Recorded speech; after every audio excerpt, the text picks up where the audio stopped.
திரைப்பட விநியோகம்ன்றது வந்து பொதுவாக வர்த்தனை சார்ந்தது. ஒரு சில படங்கள் மட்டும் மனசுக்கு நெருக்கமா பிடிச்சு பண்ணுவோம். அது மாதிரி சில படங்கள் அமையும். இது வந்து அது கருத்து ரீதியாக இருக்கலாம், அந்த படத்தோட காட்சி அமைப்பா இருக்கலாம், ஏதோ ஒரு விதத்துல நெருக்கமான ஒரு விஷயமா இருக்கும். ஒரு ஒரு அரசு பள்ளியில படிக்கக்கூடிய மாணவர்கள் அதை பத்தி எனக்கு நிறைய கேள்வி இருக்கும். சும்மா எனக்கு பர்சனலா நான் வெளிப்படையா அதை யார்கிட்டையும் பகிர்ந்துகிட்டது இல்லை, எனக்கே நிறைய கேள்வி இருக்கும். ஒரு அரசு பள்ளி அந்த அரசு பள்ளி கூட கிடைக்காத ஒருத்தவங்களை பத்தி வந்து 2026ல ஒரு படமா வருது. கொஞ்சம் ஒரு 2000 உள்ள ஒரு படம் மாதிரி பண்ணியிருக்காங்க. ரொம்ப ரொம்ப ஒரு மாதிரி அது பார்க்கவே ரொம்ப ஒரு மாதிரி இருந்துச்சு. அதுல ஒவ்வொரு கதை மாந்திரங்களும் சின்ன சின்ன சின்ன சின்ன கேரக்டர்ல இருந்து ஆரம்பிச்சு ஒன்னும் அது செதுக்கப்பட்ட விதம்.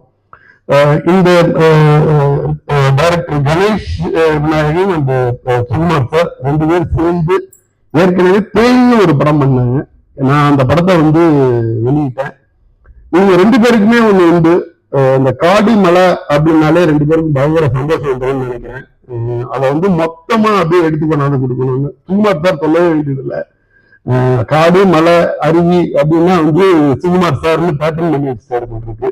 அதோட மொத்த அழகியலையும் உள்ள எடுத்துட்டு வந்தாங்க. வந்ததுக்கு பிறகு அதுக்குள்ள இருக்கக்கூடிய சின்ன சின்ன கேரக்டர்ஸ், அந்த அந்த சின்ன குழந்தை அது நடிச்சதா இருக்கட்டும், அதுக்கு பிறகு வந்து அவங்க ஆரவ் அந்த ரம்யா கோவில் சார் அவங்க பண்ணியிருக்கதா இருக்கட்டும், என்னன்னா நடிப்பிலேயே வந்து ஒரு பெரிய மெச்சூரிட்டி இருக்கும், ஃப்ரேம் பை ஃப்ரேம் வந்து ஒரு அழகியல் இருக்கும். இதெல்லாம் தாண்டி ரொம்ப ஒரு ஹார்ட் ஹிட்டிங்கான விஷயத்த வந்து ரொம்ப அழகா எடுத்து சொல்லியிருந்தாங்க. இதெல்லாம் தாண்டி இதுல வந்து அருள்நிதி சார் ஒரு ஒரு படம் வந்து எனக்கு வந்து ஒரு மூட் செட் பண்ற மாதிரி இனிஷியலா ஒரு கதையை வந்து நகர்த்தி அப்படி எடுத்துட்டு வந்தாச்சு. அருள்நிதி சார் ஒரு ஸ்டேஜுக்கு பிறகு உள்ள வர்றாரு. வந்ததுக்கு பிறகு அந்த படம் வந்து ஒரு ஆர்ட் ஃபார்ம்ல இருக்க படம் ஒரு கமர்ஷியல் படம் மாதிரி வந்து ஒரு பரபரன்னு போக ஆரம்பிச்சிச்சு. மிகப்பெரிய பர்ஃபெக்ஷனிஸ்ட் சாரோட படம்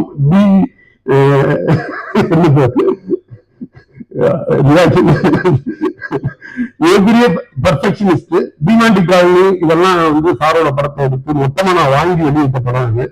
ஒரு சின்ன சின்ன விஷயத்திலையும் அவ்வளவு பர்ஃபெக்ஷன் பார்ப்பாங்க. அது ப்ரொடியூசருக்கு வந்து ப்ரொடியூசர் ஃப்ரெண்ட்லியா இருக்கிறதா இருக்கட்டும். நான் வந்து அந்த படம் வாங்கி ரிலீஸ் பண்ணும் பொழுது அதோட யூடியூப் கூட என்னோட ஆபீஸ்ல உட்காந்தே பண்றேன் அப்படின்னு சொல்லிட்டு ஃபுல் அண்ட் ஃபுல் பண்ணாங்க. அதுல உள்ள செலவை கம்மி பண்ணி வேற ஏதோ ஒரு ப்ரொடியூசருக்கு நீங்க யூஸ் பண்ணலாம் அப்படின்ற மாதிரி சொல்லிட்டு சின்ன விஷயம் ப்ரொடியூசருக்கு ரொம்ப கோஆபரேட்டா அந்த ஒரு டீம்னா அந்த டீமுக்கு வந்து எவ்வளவு சப்போர்ட்டிவா இருக்க முடியும், தன்னோட பங்களிப்பு வந்து என்ன மாதிரி இருக்குன்னு பார்த்து பண்ணக்கூடிய ஒரு ஹீரோ. இந்த படம் எனக்கு வந்து ரொம்ப ஒரு பெருமையான படமா நான் நினைச்சு வெளியிடுறேன். ஏன்னா இன்னைக்கு வந்து விருந்தின்மை மக்களோட விஷயத்த வந்து பேசுறதுக்கான படங்கள், அதை மிகச்சரியா சொல்றதுக்கான அந்த அரசியல் புரிதலோட படம் பண்ணக்கூடிய இயக்குநர்கள் அப்படிங்கிறத வந்து நமக்கு ஒரு வரப்பிரசாதம் அப்படின்னு நினைக்கிறேன். சமீபத்தில் கூட பார்த்தேன், அரசு பள்ளியில வந்து முன்னாள் மாணவர் நலசங்கத்துக்காக காளியங்க சார் வந்து ஒரு தொடர்ச்சியா ரீல்ஸ் வந்து வைரல் ஆகிட்டே இருந்துச்சு. ரொம்ப அழகான விஷயம்.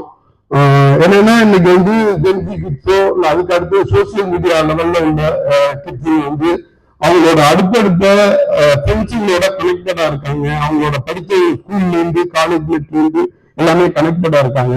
நிறைய அரசு பள்ளி மாணவர்கள் வந்து அந்த கனெக்ட் கூட கிடைக்காம எங்கெங்கேயோ போயிடுறாங்க.